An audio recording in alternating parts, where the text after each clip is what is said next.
अक्सर आपको ऐसे लोग मिल जाते होंगे जो नेटवर्क मार्केटिंग का विरोध करते होंगे, एमएलएम का विरोध करते होंगे। आपने इन लोगों को ये कहते हुए सुना होगा कि मैं नेटवर्क मार्केटिंग में फेल हो गया था या कोई मेरा रिश्तेदार फेल हो गया था, लेकिन कोई ये नहीं बताता कि कब, क्यों और कैसे फेल हुआ। नेटवर्क मार्केटिंग में सफल होने के लिए 5 को फॉलो करना पड़ता है। P for patience, A for attitude, T for teachability और H फॉर ऑनेस्टी। तो हो सकता है कि इन लोगों ने इन चारों चीजों में से कुछ को फॉलो नहीं किया हो, या और भी बहुत सारे कारण होते हैं। तो चलिए आपके इस डाउट को दूर करने के लिए मैं आपको एक कहानी सुनाता हूँ। दोस्तों, हो सके तो इस कहानी को पूरा सुनना। एक बार एक पिंजरे में 4 बंदरों को रख दिया गया, बंदर ए, बंदर बी, बंदर सी और बंदर डी। और जिस पिंजरे में उन बंदरों को रखा गया था उसी पिंजरे में कुछ केले लटक रहे थे। तो जो बंदर ए था उसे उन केलों को देख के लालच आ गया कि क्यों ना इन केलों को खाया जाए। पर जहाँ पे वो केले लटक रहे थे वहां पे एक शावर था।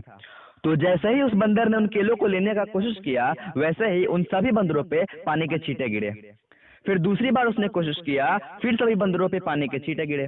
फिर तीसरी बार उसने कोशिश किया, फिर सभी बंदरों पर पानी के छींटे गिरे। पर चौथी बार में उन बाकी के 3 बंदरों को समझ में आ गया कि जब जब ये उन केलों को लेने का कोशिश करता है तब तब हम पे पानी के छींटे गिरते हैं। तो जब वो 5वीं बार कोशिश करने ही वाला था, उससे पहले ही बाकी के 3 बंदरों ने उसे पीट दिया। फिर बंदर बी ने सोचा कि वो उन केलों को नहीं ले पाया तो क्या पता मैं कोशिश करूं और मैं उन केलों को लेने में सफल हो जाऊं। तो जब उसने उन केलों को लेने का कोशिश किया तो फिर उन सभी बंदरों पे पानी के छींटे गिरे। फिर उसने दूसरा कोशिश किया और फिर सभी बंदरों पर पानी के छींटे गिरे। और वो तीसरा कोशिश करने ही वाला था कि बाकी के 3 बंदरों ने उसे भी पीट दिया। फिर बंदर सी ने भी वही सोचा कि उन दोनों से नहीं हो पाया तो क्या पता मैं कोशिश करूं और मुझसे हो जाए। तो जैसे ही उसने उन केलों को लेने का कोशिश किया, वैसे ही फिर से उन सभी बंदरों पर पानी के छींटे गिरे। और अब वो अगला कोशिश करने ही वाला था कि उन सभी बंदरों ने इसे भी पीट दिया।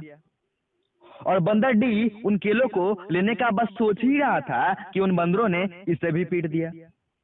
तो कुछ दिन तक ऐसा चलने के बाद उस पिंजरे में से बंदर ए को हटाकर बंदर ई को रख दिया गया। फिर जब बंदर ई ने उन केलों को देखा तो उसने भी सोचा कि क्यों न इन केलों को खाया जाए। तो जब बंदर ई उन केलों को लेने का कोशिश करने ही वाला था कि उन बाकी के 3 बंदरों ने इसे भी पीट दिया। फिर कुछ दिन बाद उस पिंजरे में से बंदर बी को हटाकर बंदर एफ को रख दिया गया। फिर बंदर एफ ने भी जब उन केलों को खाने का सोचा तो इन बंदरों ने इसे भी पीट दिया। तो ऐसे करते करते पिंजरे में से सभी पुराने बंदरों को हटा दिया गया और नए बंदरों को रख दिया गया। और जो बंदर उन केलों को लेने का कोशिश करता उसे बाकी के 3 बंदर पीट देते थे।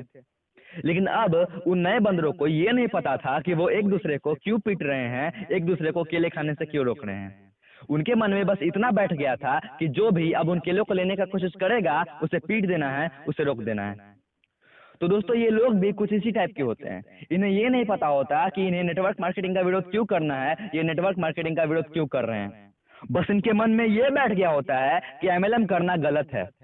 लेकिन आप सच्चे मन से अगर एमएलएम करते हो तो आपको सक्सेस मिलता ही मिलता है। दोस्तों, एमएलएम को तो 21वीं सेंचुरी का बिजनेस माना गया है।